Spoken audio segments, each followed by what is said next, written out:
Hi guys, welcome to புல்டோ soft academy. So இன்றைக்கி நாம் நேற்று அப்படின்னா போன கிளாஸில் நாம் இது எல்லாத்தையுமே பார்த்தோம். ஓகேயா, டூனாக்கு ஃபோர்னாக்காக ஃப்ரம்டா இருந்து, அதாவது டூன்னு சொன்னால் ஃபார் எக்ஸாம்பிள் நீங்கள் இப்படி எழுதிக்கோங்க.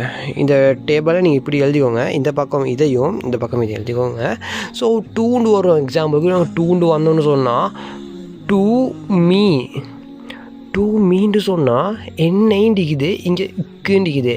எண்ணெய் ப்ளஸ் இக்கு அப்படின்னு சொல்லணும்னு சொன்னால் டூ மீன்னு சொன்னால், அப்படின்னா டூ மீன்னு சொன்னால் எனக்கு, ரைட்டா? டூ மீன்னு சொன்னால் எனக்கு. ஃபோர் மீ, ஃபோர் மீன்னு சொன்னால், ஃபோர் மீன்னு சொன்னால் ஃபோர்னா காக, மீன்னா எண்ணெய், அப்படின்னா என்னைக்காக, என்னைக்காகனா எனக்காக, விளங்கிச்சா? எனக்காக. அப்போ இதை பார்த்தோன்னு சொன்னால் ஃப்ரம் மீன்னு சொன்னால், ஃப்ரம் மீன்னு சொன்னால் என்ன வரும்? என்னை இருந்து, என்னை இருந்துன்னா என்னிடம் இருந்து, என்னிடம் இருந்து வரும். அப்போ மீ ஃப்ரம், ஃப்ரம் ஃப்ரம் மீண்டு வரும். ஃப்ரம் மீண்டு வந்தால், ஃப்ரம் மீண்டு வந்தால் என்னிடம் இருந்து. அப்புறம் வித் இது, with me, with me, with மீண்டு சொன்னால், வித் மீண்டு சொன்னால் என்னை உடன், என்னையுடன்னா என்னுடன், வித் மீனா என்னுடன். About me, about me, about மீன்னு சொன்னால் என்ன? அபவுட் மீன்னு சொன்னால் பற்றி, என்னை பற்றி, சரிதானே? என்னை பற்றி பேசாத அப்படின்னா அபவுட் மீ வரும். என்னுடன், அப்போ என்னுடன் வந்தால் இது வரும். என்னிடம் இருந்து, எனக்காக, எனக்கு, எனக்கு, எனக்காக, என்னிடமிருந்து, என்னுடன், என்னை பற்றி, ரைட்டா? அப்புறமா யூ, யூன்னா உன்னை, டு யூ, டு யூன்னா உனக்கு. ஃபார் யூ, ஃபார் யூன்னு சொன்னால் என்ன? உனக்காக. ஃப்ரம் யூன்னு சொன்னால் உன்னிடம் இருந்து. வித் யூ, வித் யூன்னு சொன்னால் என்ன? உன்னுடன். அபவுட் யூ, அபவுட் யூன்னு சொன்னால், அபவுட் யூ எப்படி எழுதணும்? அபவுட் யூன்னு சொன்னால் உன்னை பற்றி, விளங்கிச்சா? ஸோ இது வந்து ஜஸ்ட் அ சிம்பிள் எக்ஸாம்பிள். ஓகேயா, இதை பாடமாக்கிக்கோங்க. லேசிங்க எத்தனை 25 வாரத்தை இன்னொரு டேபிளில் வச்சு உங்களுக்கு பாடமாக்கிக்கொள்ள இயலும். அப்புறமா ஹிம், ஓகேயா, ஹிம். அப்போ டு ஹிம், டு ஹிம்னு சொன்னால் ஹிம்னு என்ன? அவனை, அவனை. டு ஹிம்டா அவனுக்கு, எப்படி? அவனை ப்ளஸ் இக்கு, அவனுக்கு, விளங்கிச்சா? எப்படி எழுதணும்? இதுக்கு தான் அவனை, இன்றைக்கு தானே வ நெய் ப்ளஸ் க்கு, விளங்கிச்சா? அவனுக்கு. டு ஹிம், அவனுக்கு. ஃபார் ஹிம், ஃபார் ஹிம்னு சொன்னால் ஃபார் ஹிம், ஃபார் ஹிம்னு சொன்னால் என்ன? அவனுக்காக. ஃப்ரம் ஹிம், ஃப்ரம் ஹிம்னு சொன்னால் என்ன? அவனிடமிருந்து. வித் ஹிம், அவனுடன். அபவுட் ஹிம், அபவுட் ஹிம்னா என்ன? அவனை பற்றி. நான் சொல்லுவோம், டு ஹிம்னு சொன்னால் அவனுக்கு, அவனுக்காக, அவனிடமிருந்து, அவனுடன், அவனை பற்றி. About, with, from, for, to. To him, for him, from him, with him, about him. அப்புறமா அவளைன்னு எடுத்தால் ஹர்ன்னு வரும். ஹர்னா ஹர், ஹர்ன்னு சொன்னால் அவளை. ஸோ இக்கே, ஸோ இக்கே ஃப்ரம் ஹர்ன்னு சொன்னால் என்ன? டு ஹர், டு ஹர்ன்னு சொன்னால் அவளுக்கு. ஃபார் ஹர், ஃபார் ஹர்ன்னு சொன்னால் அவளுக்காக. ஃப்ரம் ஹர்ன்னு சொன்னால் அவளிடமிருந்து. வித் ஹர்ன்னு சொன்னால் அவளுடன். அபவுட் ஹர்ன்னு சொன்னால் அவளை பற்றி, அவளை பற்றி. அப்புறமா லாஸ்ட்டாக தெம் இது. ஸோ தெம்முன்னு சொன்னால் இந்த டூலேருந்து டு தெம், எப்படி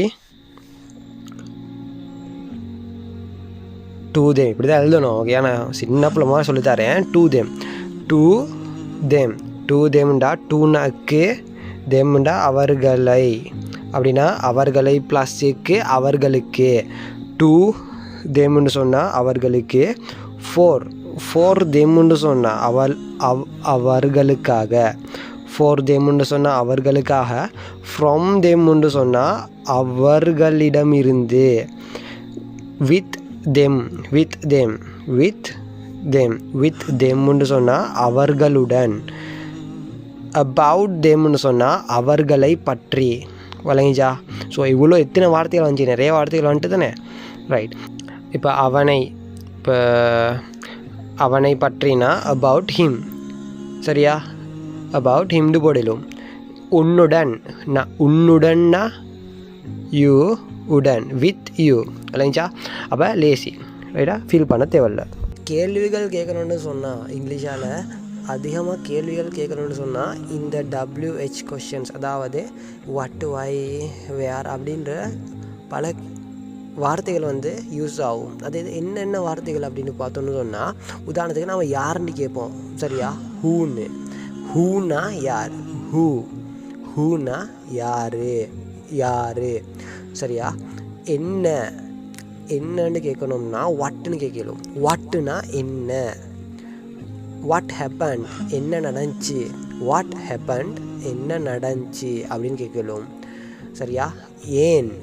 ஏன்னு கேட்கணுன்னா ஒய்ன்னு கேட்டால் ஏன் நீங்கள் லேட்டாக வந்தீங்க, ஒய் ஆர் யூ லேட், அதை மாதிரி ஏன்னு கேட்கலும். எதுனா விச், இப்போ விச் ஒன் அதை மாதிரி கேட்கலும். எதுனா விச். எங்கே, வேர்ன்னு சொன்னால் எங்கே, வேர்ன்னு சொன்னால் எங்கே. எப்போதுன்னு கேட்கணுன்னா வென் டு டூ, சரியா? அதை மாதிரி கேட்கலும். வென் ஷுட் ஐ கம், அதை மாதிரி கேட்கலும். வென், ஓகேயா? அப்புறமா யாரை, யாரைன்னு கேட்டால் ஹூம் ஷுட் ஐ மீட், ஹூம். அப்புறமா யாருடைய, ஹூஸ் பென் இஸ் திஸ் அப்படி கேட்கலும். இல்லை பார்த்துக்கோங்க. What, which, where, when, whose அப்படின்னா வாட்டுண்டா என்ன, விச்னா இது, வேர்ண்டா எங்கே, வென்னா எப்போது, ஹூம்னா யாரை, ஹூஸ்னா யாருடைய அப்படி வச்சுக்கிற. ஸோ இன்னும் தமிழ் என்ன சரி டிஃபிகல்ட்டாக என்ன சரி விளாங்கல்ல அப்படின்னு சொன்னால், டிஃபிகல்ட்னு சொன்னால் கஷ்டம். ஓகே, டிஃபிகல்ட்னா கஷ்டம். ஸோ இனி பார்த்தோன்னு சொன்னால், ஸோ இன்னும் வேரண்டிக்குது. ஓகேயா? ஸோ ரேண்டமாக எடுப்போம். வேரண்டிக்குது. ஸோ வேர்னா எங்கே, அப்போ இன்னைக்கு ஃப்ரம் இது. அப்போ from பாமே. So from வேர்னு எழுதுனீங்களே, from வேர்ண்டா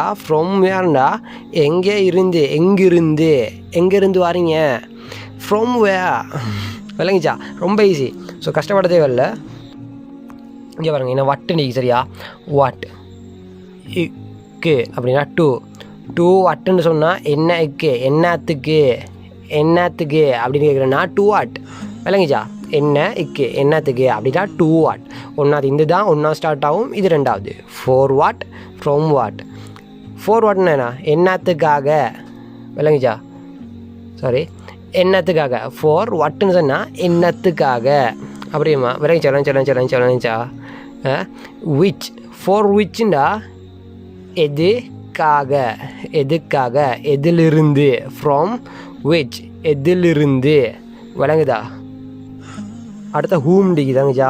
ஹூம்னா to whom, யாருக்கு. இங்கே யாரைன்னு இருக்குது, யாருக்குன்னு கேட்டால் டு ஹூம்னு கேட்கலும், சரியா? யாருக்குன்னு கேட்டால் இப்படி யாருக்குன்னு இங்கிலீஷாக கேட்பீங்கன்னா டு ஹூம், யாரை இக்கு, டு ஹூம். ஃபார் ஹூம்ண்டா யாருக்காக. சாரி, அபவுட் ஹூம்டுவீங்களே. அபவுட் ஹூம்னா யாரை பற்றி பேசுனீங்க. About whom. ஈஸியா, லேசா, இங்கிலீஷ் லேசா, லேசி. எப்போது, வென்னுடிக்குது, வென் எப்போது, இன்னும் ஃப்ரம் இருக்குது. ஃப்ரம் வென்னா எப்போதிலிருந்து. விளங்குதா? லேசிமா, லேசி. ஓகே, கஷ்டப்பட தேவையில்ல. ஸோ இப்போ வேரண்டிக்குது பாருங்கள். ஸோ வேரண்டா எங்கே, இக்கு. டு வேறுன்னு கேட்டால் எங்கேக்கு கொடுக்கணும். எங்கேக்கு அப்படின்னு சொல்லுவோம். எங்கேக்கு விளங்கிச்சா? ரைட். ஸோ ஒரு ரூபா பார்த்தோன்னா இதாங்க டேபிளு. ஸோ இதை பார்த்து மிக்ஸ் பண்ணி மேட்ச் பண்ணி எழுதிக்கோங்க. சில வார்த்தைகளுக்கு வந்து மிக்ஸ் ஆகாது. சரியா?